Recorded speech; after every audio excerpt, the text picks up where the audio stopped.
We were lucky to add in Dr. Josh Jackson last minute. He is a extension and research professor with UK College of Biosystems and Ag Engineering, and he's going to talk to us a little bit more about spray drones.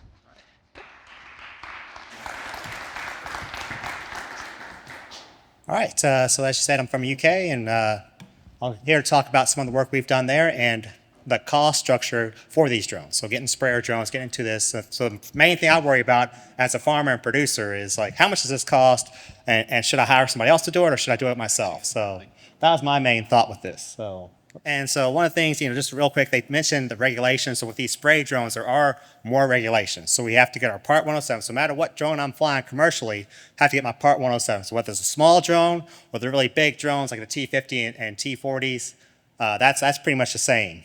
But, oops, there it goes.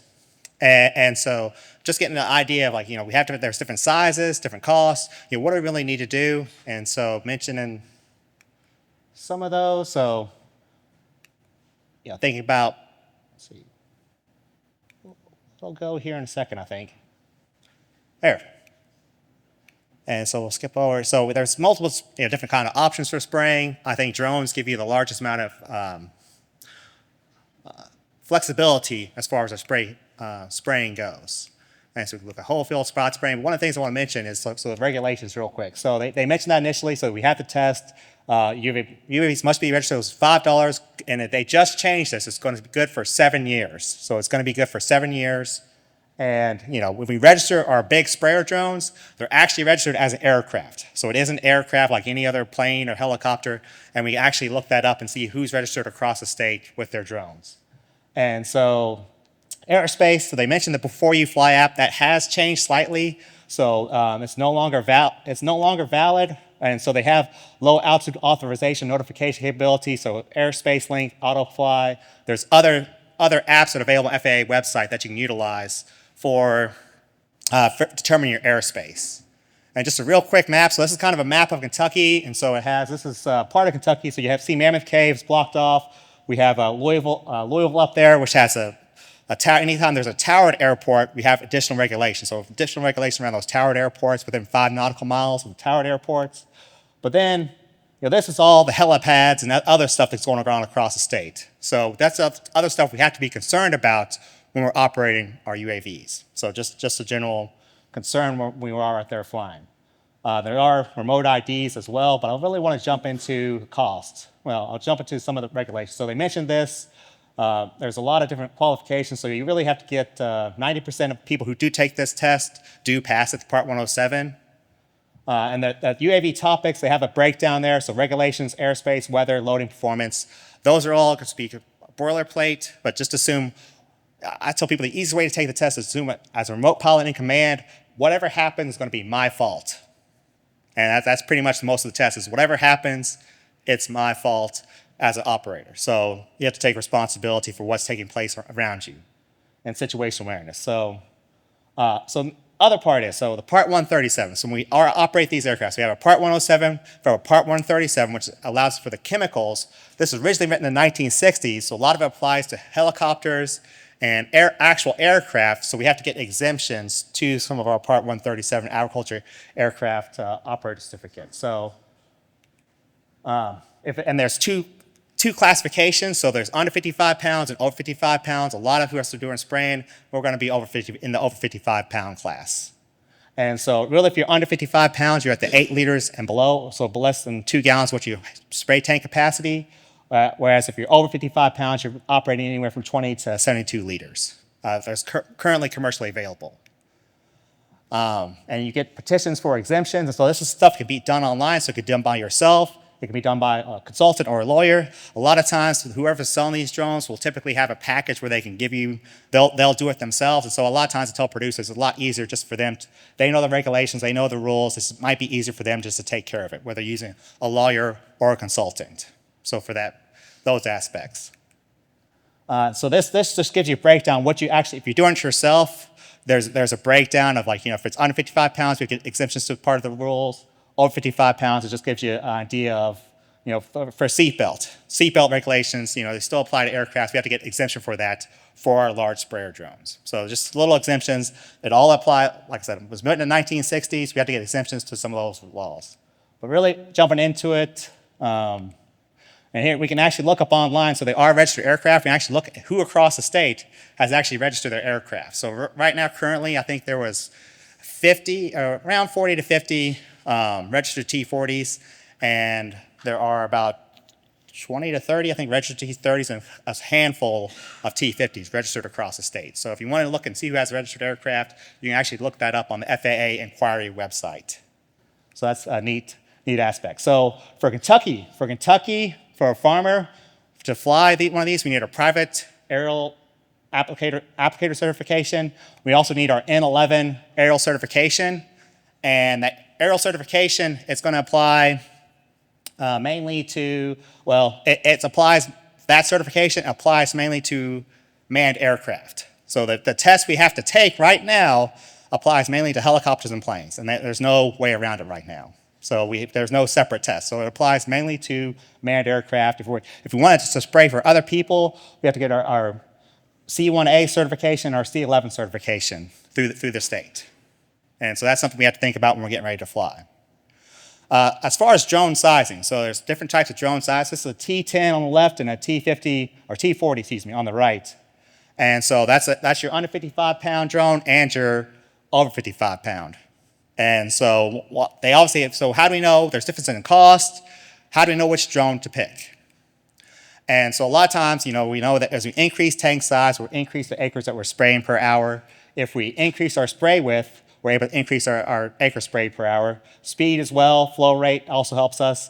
If we increase our spray volume per acre, we actually decrease what we can spray. And so we maybe have to get a large drone to compensate for that. And so this is just general indication. So with a bigger drone, we can see that we have to do a lot more tank changes. Or the smallest drone, we have to do a lot more changes, refills. And so this is pretty much like NASCAR. We want to be as efficient as possible. So those larger drones actually allow us to be a lot more efficient as far as, not have to do as many refills, not have to do as many battery changes, so we can spray a lot more effectively and cover a lot more ground effectively. And so this is just a generalized breakdown. So we have an 8-liter drone, a 30-liter drone, a 40, and a 272, one that takes 72 liters. So we go from 2 gallons to essentially 18 gallons in essence. And so a lot of times your tank sizes for these drones, when you're looking them up, are going to be in liters.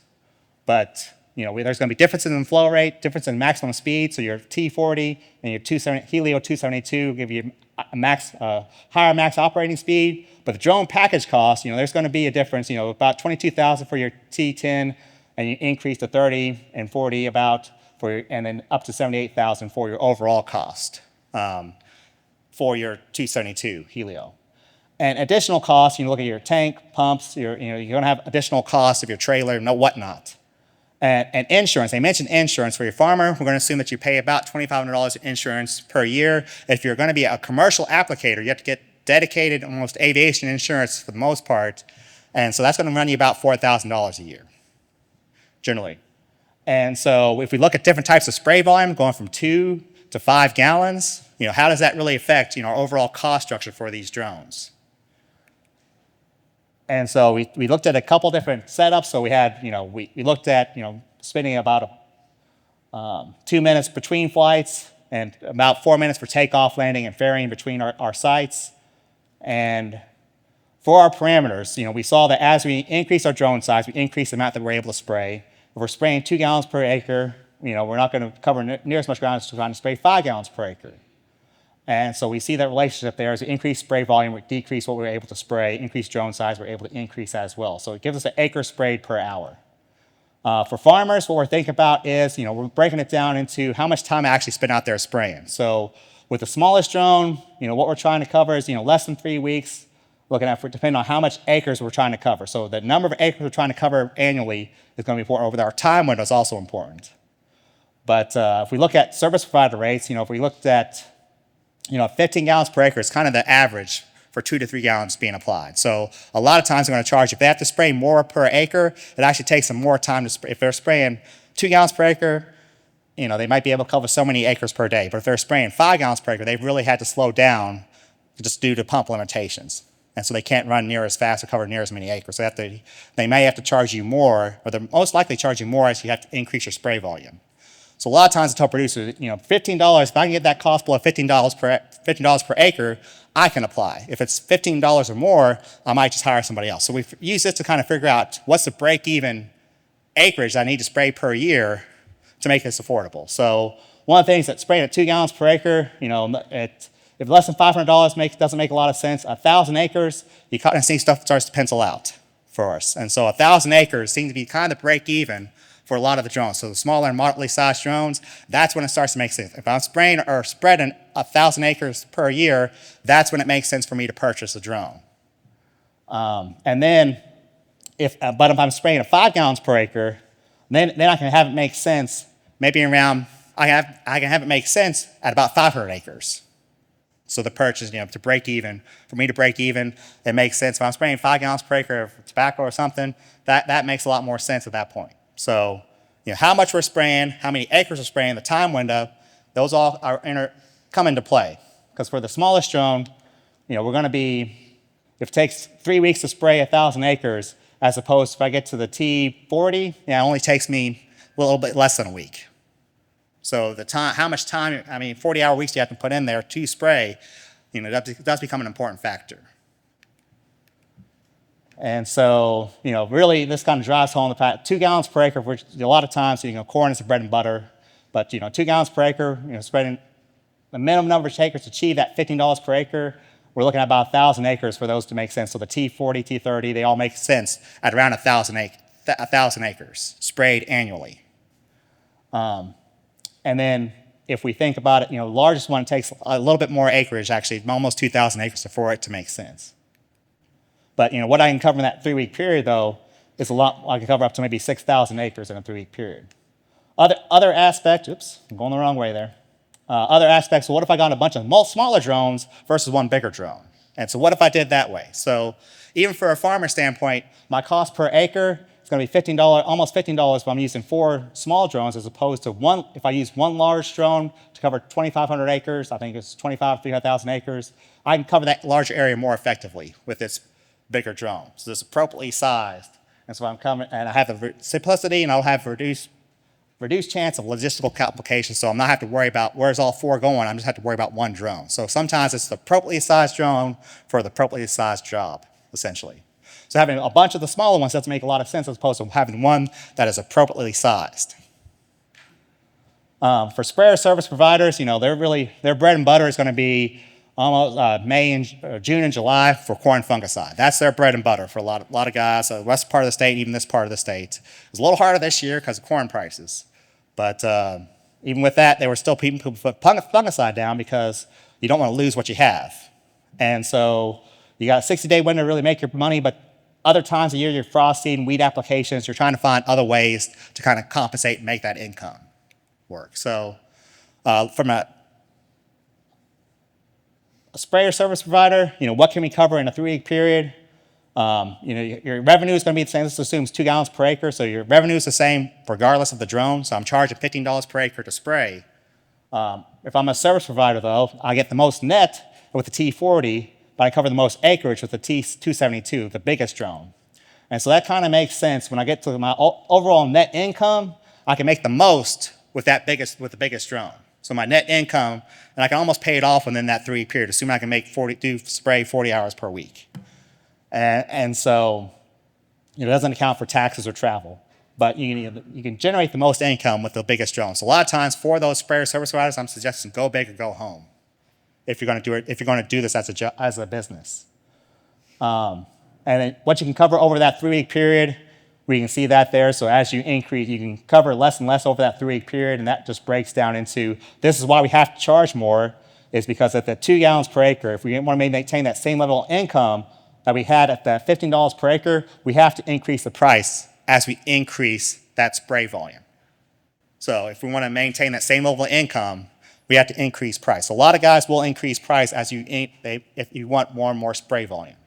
And it depends on the time of year. If you're wanting something done in maybe September or August, maybe it'd be a little cheaper. Maybe they're not as busy if they were in June and July. So it depends on the time of year. They might be a little more flexible on that price. Oops, let me skip over that. So that's just different types of brands. But the take-home message there for those, a lot of times I'd say, farmers, think about your spray volume, think about your acreage and time window. So look for a moderately sized drone potentially. Think about a moderately sized drone would probably be the most ideal for the operation. It's not going to be too big because you're just really have a lot of sunk costs into it. So it'll be the most effective for your operation. So moderately sized T30, T40, probably T40, 50, somewhere in there. If you're a service provider, you want to go big or go home because that really is going to make the most sense. You cover the most ground, most acreage, and get the most income over the time period. So a lot of I'm just thinking about what is the cost for this. We have a couple publications. So AEN 171 talks about the general considerations for spraying drones. So it goes into some of the regulations. 172 goes into the cost structure. If you want to go into the cost, AEN 172, you can get the cost breakdown and figure out what I need for my operation. And 174 kind of gives the overall structure to that as well. And then we have done some with fertilizing with these. So if I'm putting down urea at 100 pounds per acre, we can see that how does different motor speeds affect motor speeds for our impeller, I guess, work the best. And so this is really looking at that from if we get anything above 1,000 RPM, we see less variation in our spread pattern. So anything about 1,000 RPMs for urea. We thought about looking at a couple different speeds, ended up just looking at our maximum speed, flying 22 miles an hour, just so we could spread that as quickly as possible. So we could spread that 100 pounds per acre, and the drone itself holds 100 pounds. We release that in about 2 minutes. So we can spread that in about 2 minutes. So we do about an acre in 2 minutes. And so with that, we're going to go into some Q&A, I think, here soon. But that's just a general overview of the cost structure of what we're thinking about there. So for these to make sense, spraying about 1,000 acres annually. So you could spray multiple times and get to that 1,000. But I guess I'll turn it over to you.